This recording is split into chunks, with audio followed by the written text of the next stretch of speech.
नमस्कार मित्रांनो, मी शोभम पवार. मित्रांनो, लाडकी बहीण योजनेअंतर्गत भरपूर जणांनी अर्ज केलेले आहेत आणि अर्जाचं status pending, resubmit, approve, reject अशा पद्धतीने आहे.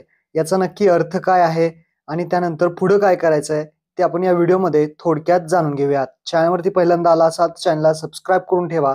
अशाच महत्त्वपूर्ण व्हिडिओज तुम्हाला भेटत राहतात. तर चला मित्रांनो, व्हिडिओ सुरू करूयात.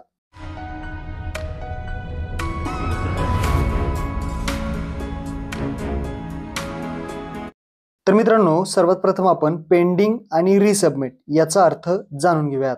सर्वात पहिल्यांदा पेंडिंग. आता पेंडिंग याचा अर्थ नक्की काय होतो? तुमचं जर ॲप्लिकेशन हे पेंडिंग मध्ये जर स्टेटस दाखवत असेल तर लक्षात ठेवा, तुम्ही जो फॉर्म भरलेला आहे तो अजून चेक केला गेलेला नाही.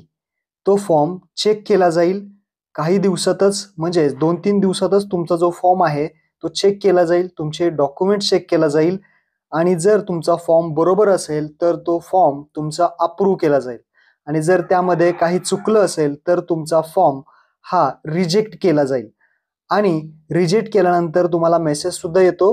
त्यानंतर तो फॉर्म येतो रिसबमिटसाठी. तर दुसरा ऑप्शन असतो रिसबमिट. रिसबमिट याचा अर्थ असा होतो की तुमच्या फॉर्ममध्ये काहीतरी चुकलं आहे, त्यामुळे तुम्हाला जो फॉर्म आहे तो एडिट करायचा आहे, दुरुस्त करायचा आहे. जर तुमचा फॉर्मचं स्टेटस हे रिसबमिट जर दाखवत असेल तर तुम्हाला पेन्सिलचा जो आयकॉन आहे त्यावरती क्लिक करून, इथे पेन्सिलचा आयकॉन आहे त्यावरती क्लिक करायचं आणि जो फॉर्म आहे त्यामध्ये दुरुस्ती करायची.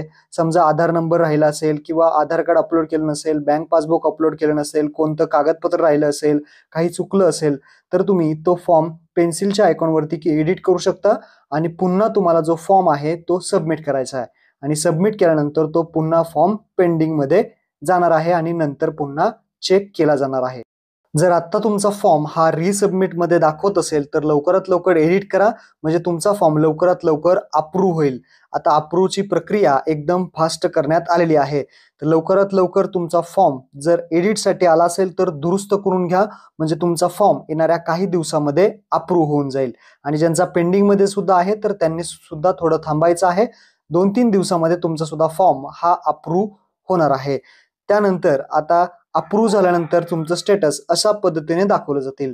ज्यांचे फॉर्म अप्रूव्ह असं दाखवत असेल, विलेज लेवल पेंडिंग असेल, वार्ड वाईज पेंडिंग असेल तर काही अडचण नाही. पण तुमचा जर फॉर्म अशा पद्धतीने स्टेटस आहे, अप्रूव्ह दाखवत असेल तर तुमचा फॉर्म परमनंटली इथे अप्रूव्ह झालेला आहे, मंजूर झालेला आहे. तुम्हाला आता काही करायची गरज नाही, तुम्हाला काही टेन्शन नाही, निवांत राहायचं आहे. फक्त आपलं आधार कार्ड हे बँकेला लिंक आहे काय नाही ते चेक करून घ्यायचंय आणि लिंक नसेल तर डायरेक्टली पोस्ट ऑफिसमध्ये जाऊन एक अकाउंट उघडा, म्हणजे येणारे पैसे तुम्हाला पोस्ट ऑफिसमध्ये मिळतील. तुम्ही फॉर्म भरताना कोणतंही अकाउंट दिलं असेल तरी त्याचा काही संबंध नाही. तुमचं जर आधार कार्ड हे बँकेला लिंक नसेल तर पोस्ट ऑफिसमध्ये जाऊन लवकरात लवकर अकाउंट उघडून घ्या, म्हणजे पोस्ट ऑफिसमध्ये पैसे येतील. तर तुमचा फॉर्म अप्रूव्ह असेल तर काही टेन्शन घेऊ नका, तुम्हाला पैसे जे आहेत ते मिळणार आहेत. फक्त ज्यांचा फॉर्म अप्रूव्ह आहे त्यांचा आधार नंबर बरोबर आहे का या डोळ्याच्या आयकॉनवरती क्लिक करून एकदा चेक करून घ्यायचं आहे. आपण टाकलेला आधार नंबर व्यवस्थित असेल, बरोबर असेल तर काही अडचण नाही, तुम्हाला पैसे येतील. थोड्याच दिवसामध्ये पैसे आता जमा होणार आहेत. 31 तारखेपर्यंत ज्यांचे फॉर्म मंजूर होतील त्यांना पैसे आता मिळणार आहेत. तर तुमचा फॉर्म अप्रूव्ह असेल तर तुम्हाला काही अडचण नाही. फक्त तुमचा आधार नंबर इथे बरोबर आहे का एकदा चेक करायचा आहे आणि तुमचं आधार कार्डला बँक अकाउंट लिंक आहे का ते एकदा चेक करून घ्यायचं आहे. तुमचं स्टेटस हे असं रिजेक्ट मध्ये जर दाखवत असेल तर तुमचा फॉर्म हा परमनंटली रिजेक्ट झालेला आहे. तुम्हाला आता काही करता येणार नाही, तुम्हाला नवीन फॉर्म सुद्धा भरता येणार नाही, तुम्ही काही करू शकत नाही. जर तुमचं रिजेक्टेड असं दाखवत असेल तर तुम्ही नवीन फॉर्म भरू शकत नाही आणि काहीच करू शकणार नाही. तर आता तुम्ही म्हणाल याच्यावरती काही ऑप्शन आहे का?